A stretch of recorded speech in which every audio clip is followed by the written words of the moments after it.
কবিগুরু রবীন্দ্রনাথ ঠাকুরের লেখা কবিতা। রামতার মতিবিল বহুদূর জল, হাঁসগুলি ভেসে ভেসে করে কোলাহল। ফাঁকে চেয়ে থাকে চিল উড়ে চলে, মাছ রাঙা রূপ করে পড়ে এসে জলে। হেতা হোতা ডাঙা জাগে ঘাস দিয়ে ঢাকা, মাঝে মাঝে জলধারা চলে আঁকা বাঁকা। কোথাও বা ধান ক্ষেত জলে আধো ডোবা, তারই ভরে রোদ পড়ে কিবা তার শোভা।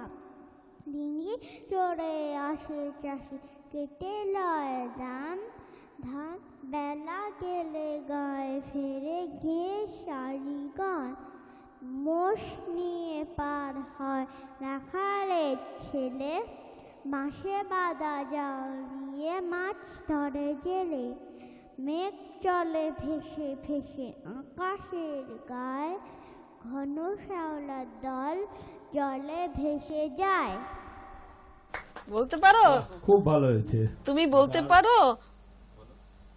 শিবদর্শী? বলতে পারবে হাঁস কোন দেবতার বাহন?